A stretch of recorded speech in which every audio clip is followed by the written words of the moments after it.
इसीलिए कहा गया कि politics is the art of possible, और इसीलिए कहा गया कि पॉलिटिक्स के केंद्र में पावर है, पॉलिटिक्स के केंद्र में सत्ता है। सोसाइटी बन चुकी है, समाज बन चुका है। समाज मतलब क्या? ऐसे लोगों का समूह जो किसी नियम से नियंत्रित हो, किसी उद्देश्य को प्रेरित हो और उसमें एक दंड विधान पाया जाता है। लेकिन अभी भी अधिकारों का स्पष्ट विभाजन नहीं हो पाया, इसलिए पॉलिटिक्स आई। हम 370 की बात करते हैं, लेकिन 371 को कॉन्स्टिट्यूशन में निकाल के पढ़िए तो आपको पता लगेगा कि नागालैंड की भी अपनी पॉलिटी है। तो दोस्तों, हमने इसको कॉन्स्टिट्यूशन में शामिल किया। तो पॉलिटी मतलब क्या? Political entity. और पॉलिटिकल इंटिटी भी तो कैसे? तो कलेक्टिव आइडेंटिटी वाली, रिसोर्स को मोबिलाइजेशन करने वाली, एक इंस्टीट्यूशनलाइज्ड सोशल रिलेशन को मानने वाली, ये होगी पॉलिटी। अब हम आएंगे इंडियन पॉलिटी में। तो इसको स्थापित करने के लिए हमने एक व्यवस्था का निर्माण कर दिया। अब वो व्यवस्था कैसे कार्य करेगी, वो जैसे कार्य करेगी उसे हम कहेंगे गवर्नमेंट, सरकार। वो गवर्नमेंट बन गई, वो सरकार बन गई। अब वो सरकार जो कुछ भी करेगी वो गवर्नेंस कहलाया जाएगा। गवर्नमेंट जो कुछ करेगी वो गवर्नेंस है। कैसे करेगी उसके नियम पॉलिटी हैं। वो नियम यदि कहीं वर्णित है तो वो कॉन्स्टिट्यूशन है। वो कॉन्स्टिट्यूशन यदि संसदात्मक लोकतांत्रिक व्यवस्था को मानता है तो ठीक है। उज्ज्वला योजना गवर्नेंस का पार्ट है, जनधन योजना गवर्नेंस का पार्ट है, भीम यूपीआई के तहत डिजिटल पेमेंट के द्वारा एक डिजिटल इंफ्रास्ट्रक्चर का निर्माण करना, फिनटेक इकोनॉमी का निर्माण करना, ये गवर्नेंस का पार्ट है। देखिए, politics is an activity and political science is the study of that activity. मोटा मोटा आसान शब्दों में, आसान भाषा में, जब इन सारों का आप मिल के अध्ययन करते हो तो एक बड़ा फलक बनता है। वो फलक पॉलिटिकल साइंस कहलाता है। सभी छात्र छात्राओं को नमस्कार। दोस्तों, आज एक बहुत ही इंटरेस्टिंग टॉपिक हम लेकर आए हैं और इस टॉपिक के विषय में हम देखते हैं कि बहुत ज़्यादा स्पष्टता ना तो किताबों में मिलती है और ना ही गूगल में मिलती है और ना तो यूट्यूब की वीडियो में मिलती है। ये सारी जानकारी कहीं भी इकट्ठा नहीं है और विद्यार्थी जब इन्हें पढ़ता है तो वो प्रोसेस नहीं कर पाता है इस नॉलेज को, इनके कॉन्सेप्ट को। देखिए, हम किन टॉपिक्स पे, किन अवधारणाओं पे बात करेंगे उसका मैं एक ओवरव्यू दे देता हूँ। हम बात करेंगे पॉलिटिक्स की, हम बात करेंगे पॉलिटिकल साइंस की, हम बात करेंगे पॉलिटी की, हम बात करेंगे गवर्नेंस की, हम बात करेंगे गवर्नमेंट की और इससे जुड़े हुए अन्य पहलुओं की। मैं आपको ये सारी अवधारणाएं भारतीय परिप्रेक्ष्य में तो बताऊंगा ही, लेकिन मैं आपको आज से कई हजारों साल पहले ले चलता हूं, जब मानव का जन्म हुआ था। मानव पहली बार जन्म लिया था, उसने परिवार बनाना सीखा था। तब मानव जो ह्यूमन था वो फैमिली के पास गया, फैमिली उसने निर्मित की, फैमिली से ग्रुप बना यानी समूह बना, समूह से कम्युनिटी बनी और कम्युनिटी से सोसाइटी बनी। और जब सोसाइटी बनी तो जब वह ग्रुप्स छोटा है, कम्युनिटी थोड़ी बड़ी है और सोसाइटी उससे बड़ी है, अब यह प्रश्न आने लगा कि ये सोसाइटी का संचालन कैसे हो, कैसे चलाया जाए, तो पॉलिटिक्स जन्म लेती है। पॉलिटिक्स मतलब क्या? पॉलिटिक्स मतलब कि सोसाइटी चलेगी कैसे, किसके पास शक्ति है, किसके पास अधिकार है, कौन व्यवस्थाओं को चलाएगा, संसाधनों का मोबिलाइजेशन कैसे होगा, ये सब पॉलिटिक्स डिसाइड करने के लिए अब समाज में आ चुका था। इसीलिए कहा गया कि politics is the art of possible, और इसीलिए कहा गया कि पॉलिटिक्स के केंद्र में पावर है, पॉलिटिक्स के केंद्र में सत्ता है। सोसाइटी बन चुकी है, समाज बन चुका है। समाज मतलब क्या? ऐसे लोगों का समूह जो किसी नियम से नियंत्रित हो, किसी उद्देश्य को प्रेरित हो और उसमें एक दंड विधान पाया जाता है।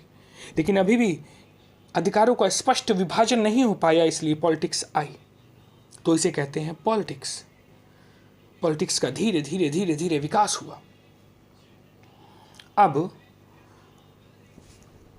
पॉलिटिक्स आ चुका था, अब आया पॉलिटिकल साइंस और अब आया पॉलिटी। तो दोस्तों, मैं आपसे चाहूँगा कि आप दो शब्द अपने कॉपी में लिखें। जी, आप लिखें पॉलिटिकल और फिर थोड़ा सा स्पेस दें और फिर लिखें इंटिटी। आपको क्या लिखना है? पॉलिटिकल और इंटिटी।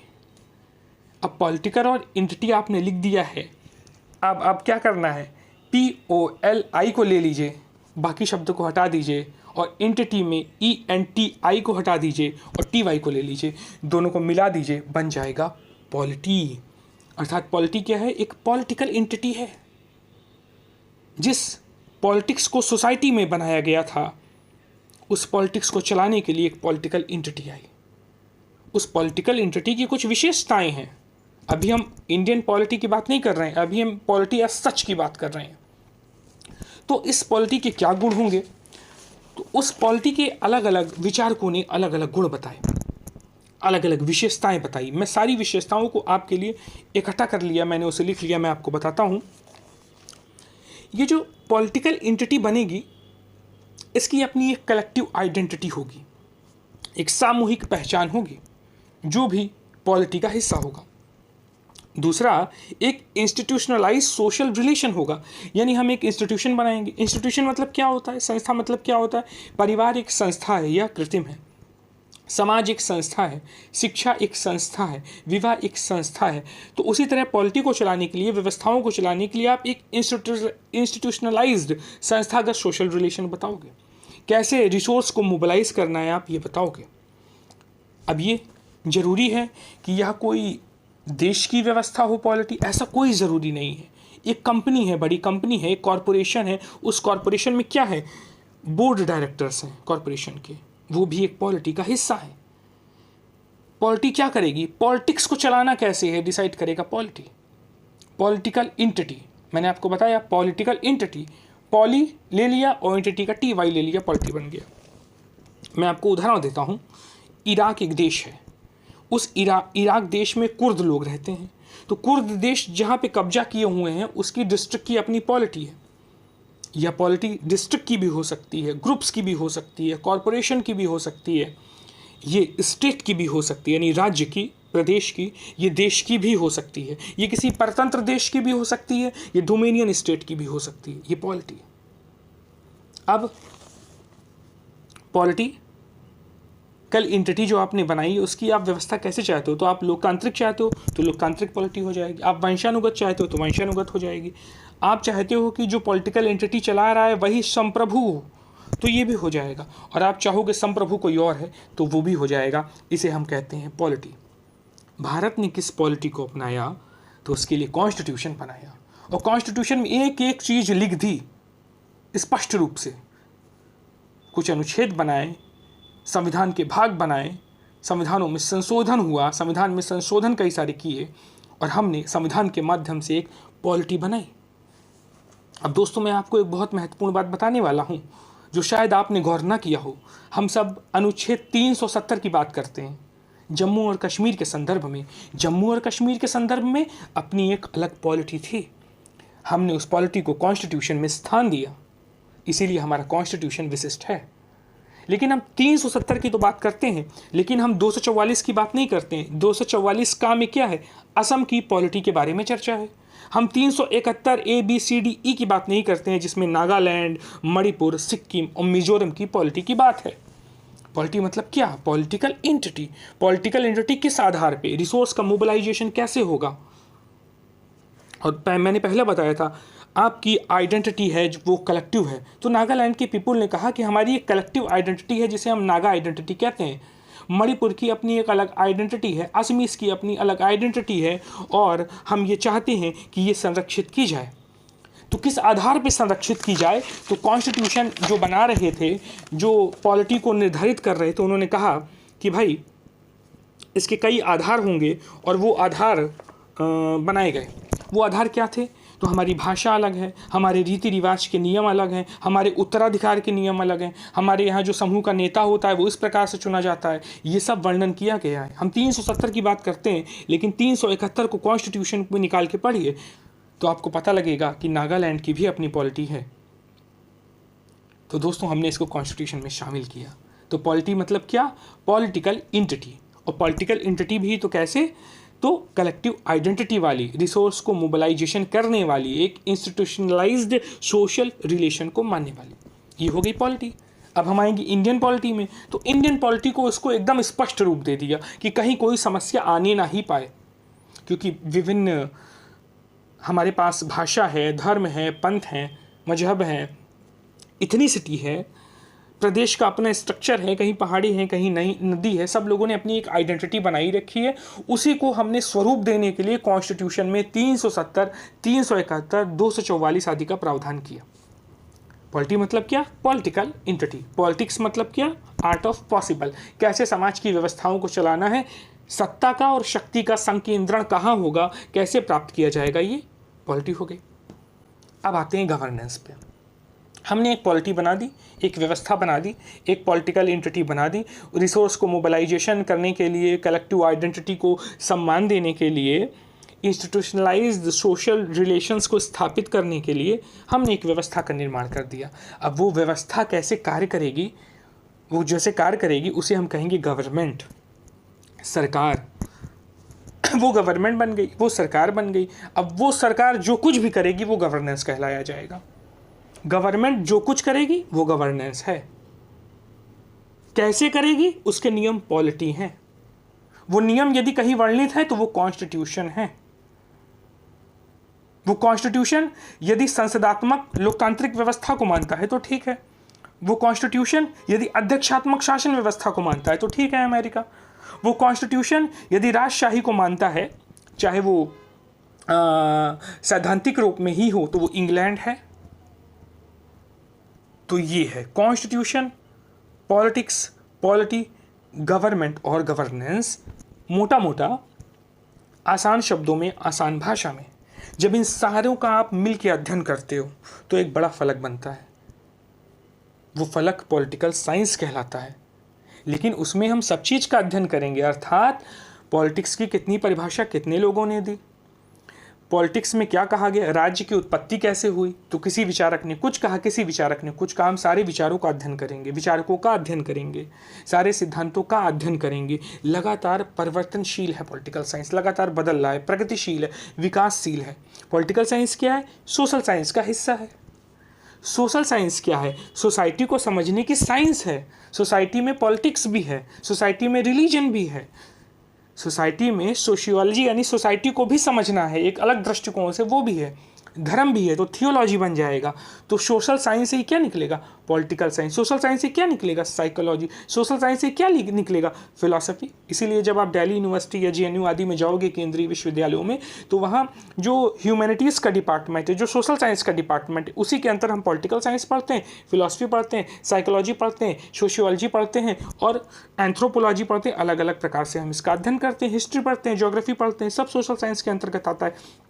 तो पॉलिटिकल साइंस में मूलतः अध्ययन होता है सिद्धांतों का, विचारों का, विचारकों का, इस विषय जो ये विषय है उसके इतिहास का, तो वो पॉलिटिकल साइंस हो गया। तो मोटा मोटा हम फिर से एक बार रिवीजन कर लें। हमने बताया मानव का जन्म हुआ, मानव ने परिवार बनाया, परिवार ने फिर समूह बनाया, ग्रुप बनाया, उस ग्रुप ने कम्युनिटी बनाई, फिर कम्युनिटी के माध्यम से सोसाइटी बनी। सोसाइटी में जब शक्ति का वितरण किया जा रहा था तो पॉलिटिक्स की उत्पत्ति हुई। शक्ति किसे दी जाए, सत्ता किसे दी जाए, सत्ता को कितने अधिकार दिए जाए, उसके कर्तव्य क्या होंगे, उसके दायित्व क्या होंगे, ये पॉलिटिक्स हुआ। फिर जब ये पॉलिटिक्स की धीरे धीरे धीरे धीरे शक्ति और सत्ता की बात चल रही थी तो एक पॉलिटिकल एंटिटी उभर के आ गई, एक ग्रुप ऑफ पीपल उभर के आ गए। उन्होंने कहा हमारी ये पॉलिटिकल एंटिटी जो है इसकी एक सामूहिक आइडेंटिटी है, कलेक्टिव आइडेंटिटी है। इसके लिए हम इंस्टीट्यूशन का निर्माण करेंगे जो सोशल रिलेशंस का निर्माण करेगा, अर्थात हम एक शिक्षा व्यवस्था बनाएंगे, एक परिवार व्यवस्था बनाएंगे। इसीलिए आप भारत में देखें संयुक्त परिवार व्यवस्था है, यूरोप में अलग प्रकार की परिवार व्यवस्था है, यहाँ अलग शिक्षा व्यवस्था, यूरोप में अलग शिक्षा व्यवस्था है। सबके मानक, मूल्य, परंपरा, रीति रिवाज अलग अलग हैं। तो इसका मतलब क्या है? ये इंस्टीट्यूशन है। तो इंस्टीट्यूशनलाइज सोशल रिलेशंस किसने बनाए? पॉलिटिकल आइडेंटिटी ने बनाए। उसके बाद रिसोर्स का मोबिलाइजेशन कौन किया? पॉलिटिकल एंटिटी ने किया। ये सब जो कर रहा है पॉलिटिकल एंटिटी, पॉलिटी। तो पॉलिटी में क्या होता है? मेन क्या होता है? पॉलिटिकल एंटिटी होती है, ग्रुप्स ऑफ पीपुल होते हैं, जिसमें ये गुण मैंने आपको बताए। जब ये बन गए तो इनमें आई स्पष्टता आई, तो कहा भैया कॉन्स्टिट्यूशन चाहिए, हमें कुछ नियम चाहिए, कुछ विधान चाहिए। तो इंग्लैंड में चूँकि हम जानते हैं कि क्राउन का शासन था और हाउस ऑफ लॉर्ड्स था, हाउस ऑफ कॉमन्स था, और हाउस ऑफ लॉर्ड्स में बड़े बड़े लोग जो रहते थे, पैसे वाले, वो थे। हाउस ऑफ कॉमन्स में कॉमन पीपुल थे। तो उन्होंने कुछ नियम आदि बनाए, पास करते गए। जो नियम बने, अधिनियम बने, विनियम बने, और जो कोर्ट के डिसीजंस आए उन सबको इकट्ठा कर दिया। संविधान नहीं बोला, लेकिन मानते हैं कि इसी के अनुसार चीज़ें चलेंगी। तो भारत ने क्या किया? भारत ने कहा कि इतना बड़ा देश है, अभी अभी आज़ाद हुआ है और फिर समस्या आ जाएगी, तो एक बहुत मोटा संविधान बना दिया, एक बहुत बड़ा संविधान बना दिया।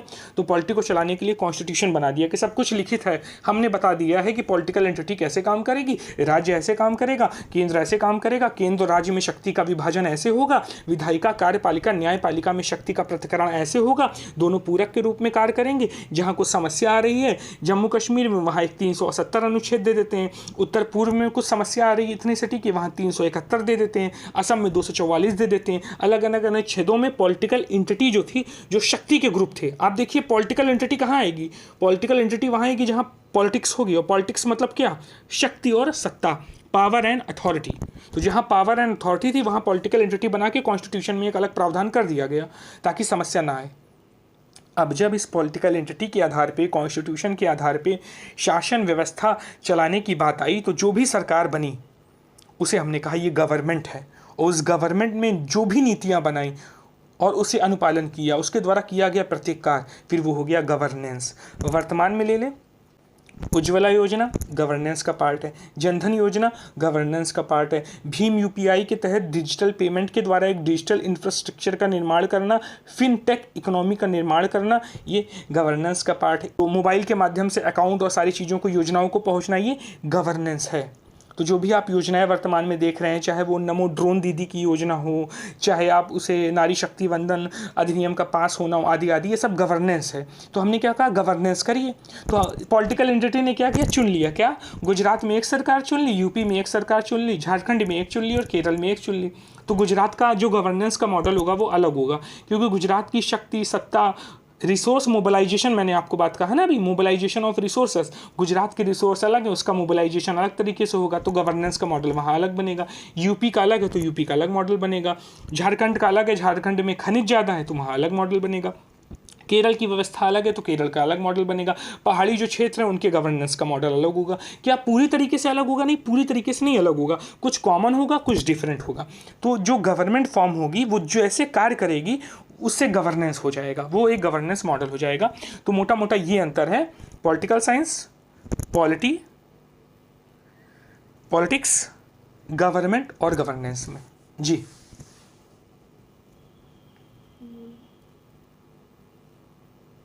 कोई प्रश्न हो तो पूछें। प्रश्न ये था कि आपने जैसा कि बताया सरकार जो कुछ भी करेगा वो गवर्नेंस के अंतर्गत आएगा, जी क्या जी मैं सही समझ रही हूँ? तो जी मेरे मन में विचार ये आ रहा है कि जो ऐसे संगठन हैं जिसमें सरकार का हस्तक्षेप नहीं है या फिर अप्रत्यक्ष रूप से है, जैसे गैर सरकारी संगठन होते हैं या फिर अनाथालय चल रहे हैं, वृद्धाश्रम चल रहे हैं, तो क्या इन सब का अध्ययन भी इस गवर्नेंस की श्रेणी में आएगा या फिर ये किस जगह इनकी मतलब ये फिट हो सकते हैं अध्ययन की श्रेणी में? बहुत अच्छा प्रश्न है। जो समाज में हमारे अनाथालय हैं, हमारे वृद्धाश्रम हैं, कई सारे सामाजिक सुधार गृह हैं, कई प्रकार के जन जागृति के लिए आंदोलन चल रहे हैं, पर्यावरण संरक्षण के लिए कई सारे ग्रुप्स बने हुए हैं, ये सारे हम सोशल इंस्टीट्यूशन का इन्हें हिस्सा मानेंगे। जब पॉलिटिकल एंटिटी का निर्माण किया जा रहा था तो पॉलिटिकल एंटिटी के निर्माण में ये कहा गया कि जो पावर है और जो अथॉरिटी है वो किसकी सहायता से प्राप्त की जाएगी। तो कहा गया कि इंस्टीट्यूशनलाइजेशन, जितने भी इंस्टीट्यूट्स हैं, मतलब सोशल जो इंस्टीट्यूट्स हैं, उनके बीच जो रिलेशंस डेवलप हो रहा है वो भी हमको समझना होगा। तो ये सब पॉलिटिकल एंटिटी के सहायक के रूप में आते हैं, चाहे वृद्धाश्रम हो, चाहे आपके अनाथालय हों, चाहे आपके पर्यावरण के क्षेत्र में सुधार करने वाले हों, चाहे विकलांग और दिव्यांग जन के सुधार करने वाले हों, चाहे जो है भूखों को भोजन कराने वाले हों, ये सब एक तरीके से सामाजिक संस्था के रूप में आते हैं, एक सोशल एक्टर्स के रूप में आते हैं कि ये समाज को क्रियाशील रख रहे हैं। लेकिन जब ये समाज को क्रियाशील रख रहे हैं, सामाजिक काम कर रहे हैं, लेकिन धीरे धीरे कहीं इनका जो शक्ति होती है, जो पावर होता है, जब उन्हें ये मिल जाती है तो वो धीरे धीरे पॉलिटिकल एंटिटी का हिस्सा बनने लगते हैं, पॉलिटिक्स का हिस्सा बनने लगते हैं। इसीलिए आप देखेंगे कि वर्तमान समय में जिसके पास भी जनता की पहुँच ज़्यादा है, जिसके पास जनसंख्या ज़्यादा है, चाहे वो धर्मगुरु हो, चाहे वो समाज सुधारक हो, चाहे वो कोई भी पब्लिक इन्फ्लुएंसर हो, कोई अभिनेता हो, जिसकी एक मास अपील है, जो शक्ति, जिसके पास या तो शक्ति है या जो सत्ता दिला सकता है, सहायक है, पॉलिटिकल एंटिटी उससे क्या कर लेते हैं, गठबंधन कर लेते हैं। पॉलिटिकल एंटिटी चाहते हैं कि वो हमारे प्रचारक बन जाए या हमारे विरोध में ना जाए। तो ये जितने भी चीज़ें हैं ये एक पॉलिटिकल एंटिटी की सहायता करने वाले कारक के रूप में इन्हें देखा जा सकता है। जब तक इनके पास पावर नहीं है और जब तक इनके पास अथॉरिटी दिलाने की शक्ति नहीं है या अथॉरिटी दिलाने की मास अपील नहीं है, तब तक ये पॉलिटिकल एंटिटी से अलग अलग रहते हैं, लेकिन जैसे ही इनके पास शक्ति आती है ये उस पॉलिटिकल एंटिटी की या तो सहायता करेंगे या तो विरोध करेंगे, और उदासीन रहा नहीं जाता है लोकतंत्र में, कोई ना कोई अपना मत व्यक्त ही करता है। लेकिन जब हम सिविल सर्विसेज की बात करेंगे तो सिविल सर्विसेज का जो सिलेबस है उसमें इसका स्पष्ट विभाजन किया गया है, तो जो हमारे विद्यार्थी हैं उनको समस्या नहीं आएगी, क्योंकि हम देखते हैं जो हमारा सेकंड पेपर है जीएस का, उसमें पॉलिटी की बात की गई है, कॉन्स्टिट्यूशन की बात की गई है, गवर्नमेंट की बात की गई है, उसमें सोशल जस्टिस की बात की गई है और इंटरनेशनल रिलेशंस की बात की गई है। तो एकदम स्पष्ट सिलेबस बना दिया गया है कि आपको ये पढ़ना है, कॉन्स्टिट्यूशन में आपको ये पढ़ना है, पॉलिटी में आपको ये पढ़ना है, गवर्नेंस में आपको ये पढ़ना है, सोशल जस्टिस कैसे लाया जा सकता है, उसके लिए क्या क्या हस्तक्षेप सरकार कर रही है, उससे क्या मुद्दे, उसके लिए आपको वो पढ़ना है, और इंटरनेशनल रिलेशंस में आपको ये पढ़ना है। तो जो भी हमारे जीएस की तैयारी करने वाले छात्र छात्राएं हैं, विद्यार्थी हैं, अभ्यर्थी हैं, उनके लिए बहुत स्पष्ट हो गया है, क्योंकि यूपीएससी ने या यूपीपीसीएस ने या राज्य लोक सेवा आयोग ने या पीजीटी की तैयारी करने वाले जो हमारे अभ्यर्थी हैं, सिलेबस एकदम स्पष्ट है, तो कहीं जो है वो दुराव नहीं होगा। ये तो मैंने कॉन्सेप्चुअल क्लैरिटी के लिए सारी बातें बता दी, जिससे कि आपको चीज़ें पता लग जाएं विद्यार्थियों को। जी जी, कोई और प्रश्न हो तो पूछें, इससे संबंधित कोई अन्य समस्या। एक बात और थी कि गवर्नमेंट को प्रभावित करने वाले भी बहुत सारे कारक होते हैं, जैसे कि सपोज करिए सरकार जो है जिसकी चल रही है और जिस राजनीतिक दल से वो सरकार का व्यक्ति निकला है, और तो इस तरह के जो ग्रुप्स होते हैं जैसे राजनीतिक दल हो गए और दबाव समूह हो गए या फिर छात्रों के संगठन हो गए, तो ये जब सरकार को प्रभावित करते हैं तो मतलब उस तरह का अध्ययन किस श्रेणी में आएगा? जी, जैसे कि हमारे प्रेशर ग्रुप्स हैं, दबाव समूह हैं, या हमारे जो नॉन स्टेट एक्टर्स हैं, गैर राज्यकर्ता, या हमारे फॉरेन स्टेट एक्टर्स हैं, ठीक है, या हमारे कई ग्रुप्स ऐसे बन गए जैसे सिविल सोसाइटीज़ है जो क्या कहते हैं कि सुप्रीम कोर्ट में केसेस करने के माध्यम से जन जागरूकता फैलाती है, या मास अपील करके लोगों को जोड़ती है, चाहे वो सड़क पर आंदोलन करना हो या ट्विटर पे, फेसबुक पे या सोशल मीडिया पे किसी भी प्रकार के जागरूकता का या विरोध प्रदर्शन करना हो।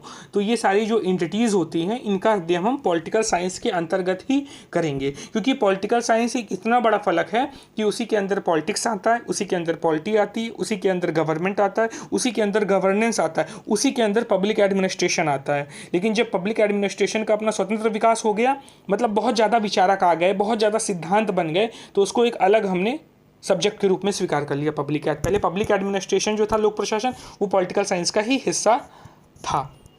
तो ये सारे जितने भी आपके प्रेशर ग्रुप्स आएंगे और जो ये सारे समूह आएंगे जो शक्ति प्राप्त किए हैं या जो सत्ता को, अथॉरिटी को प्रभावित कर सकते हैं, उन सब का अध्ययन हम पॉलिटिकल साइंस के बड़े फलक के अंतर्गत ही करेंगे। जी, एक प्रश्न है कि कई बार हमें पढ़ने के बावजूद भी एक कंफ्यूजन बनी रहती है कि पॉलिटिकल साइंस और पॉलिटिक्स में है।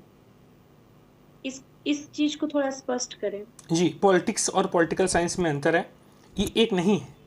देखिए, politics is an activity and political science is the study of that activity. Politics एक क्रिया है, कुछ करना है। पॉलिटिक्स मत करो मेरे साथ। पॉलिटिक्स गलत भी हो सकती है, अच्छी भी हो सकती है। Political science is a neutral.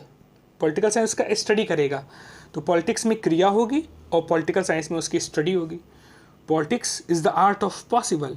Politics is related with the power and authority.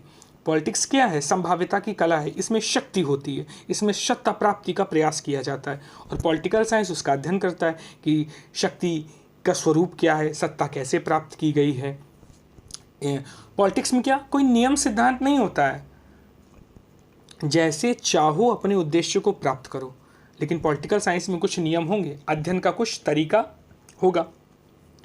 देखिए, पॉलिटिक्स में कोई प्रशिक्षण की आवश्यकता नहीं है कि यदि कोई नेता बनना चाहता है, पॉलिटिक्स में आना चाहता है, तो उसके लिए कोई आप प्रशिक्षण देखो भारत देश में। नहीं, प्रशिक्षण नहीं, अनुभव के माध्यम से लगे हुए थे छात्र राजनीति में, धीरे धीरे हमको मिल गया। कोई हमारा ऐसा अध्ययन नहीं है, तो पॉलिटिक्स में किसी विशेष प्रशिक्षण की आवश्यकता नहीं पड़ती है। लेकिन जब आप पॉलिटिकल साइंस के बारे में जानोगे, उसका अध्ययन करना चाहोगे, तो फिर आपको क्या विद्यालय में जाना पड़ेगा, विश्वविद्यालय में जाना पड़ेगा, सीखना पड़ेगा, इतिहास पढ़ना पड़ेगा। तो उसके में ज्ञान की आवश्यकता होती है, थ्योरीज़ की आवश्यकता होती है।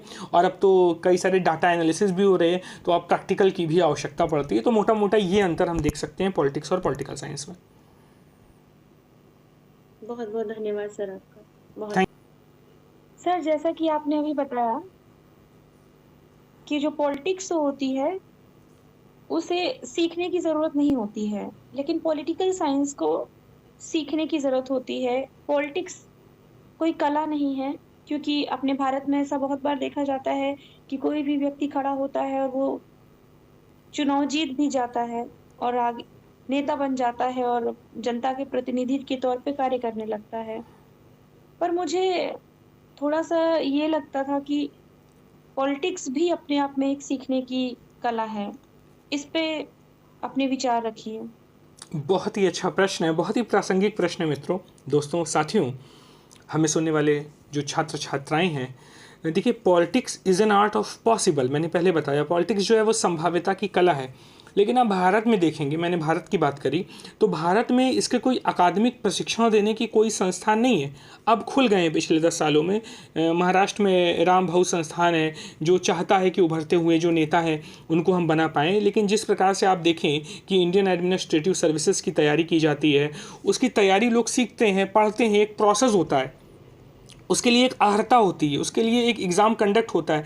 वैसा नहीं होता है पॉलिटिक्स में जाने के लिए। अगर आपको पॉलिटिक्स में जाना है तो आप ऐसे चले जाओ, कोई अर्हता ही नहीं है। क्या कोई एजुकेशन क्वालिफिकेशन है?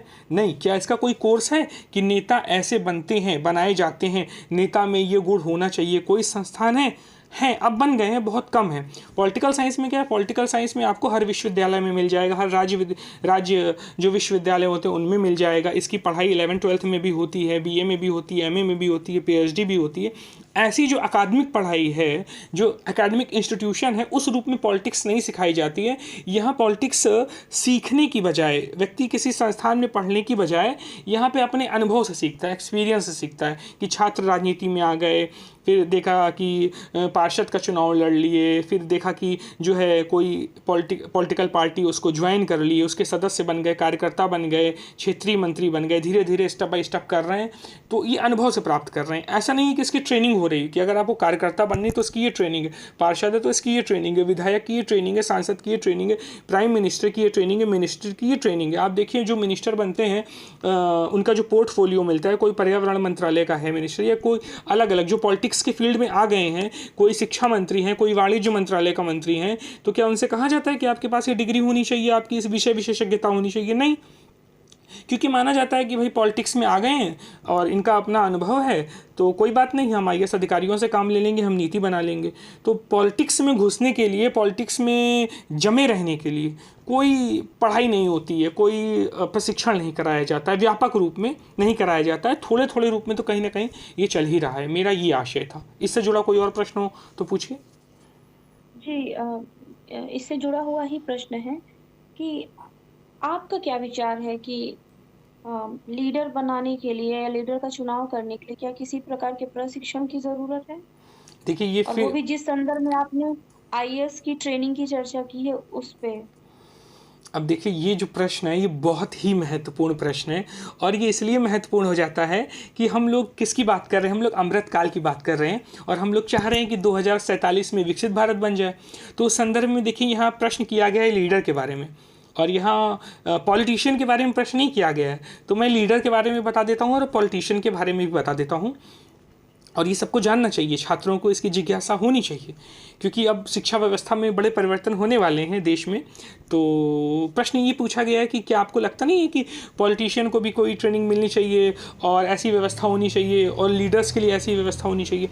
तो देखिए, लीडर्स अलग बात है और पॉलिटिशियन अलग बात है। लीडर्स हर फील्ड में होते हैं, कॉरपोरेट लीडर्स होते हैं, एजुकेशन के लीडर्स होते हैं, खेल के अपने खिलाड़ी के उसमें लीडर्स होते हैं, तो अलग अलग फील्ड के अपने लीडर्स होते हैं। लीडर्स का मतलब वो होता है जो विज़न देते हैं। लीडर्स का मतलब क्या है कि आपके पास पर्टिकुलर फील्ड का स्किल है, वो स्किल सेट आपने दिखाया है और आपने स्टेट लेवल पे, नेशनल लेवल पे, इंटरनेशनल लेवल पे नाम कमाया है। जैसे टाटा हो गए, आनंद महिंद्रा हो गए, अंबानी हो गए, अडानी हो गए, इन्होंने अलग अलग फील्ड में क्या बिजनेस का मॉडल दिया, बिजनेस लीडर्स कहे जाते हैं।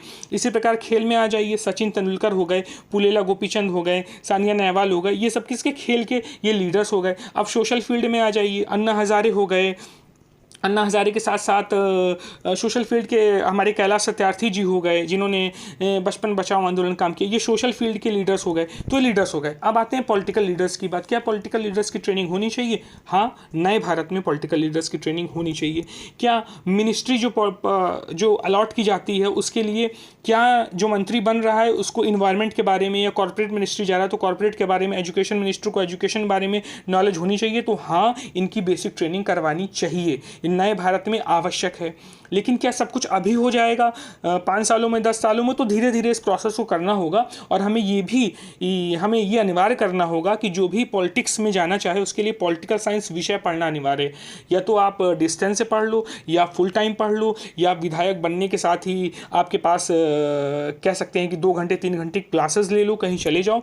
तो ये बहुत ज़रूरी है कि जो पॉलिटिशियंस है उसे पॉलिटिकल साइंस की समझो, उसे पॉलिटिक्स की समझो, यहाँ तक कि उसे सोसाइटी की भी समझो और साइकोलॉजी की भी समझो। हालांकि साइकोलॉजी तो लोग समझते हैं, तभी मास अपील करते हैं, लेकिन ये एजुकेशन, ये ट्रेनिंग नए भारत के लिए बहुत आवश्यक है और ये होनी ही चाहिए।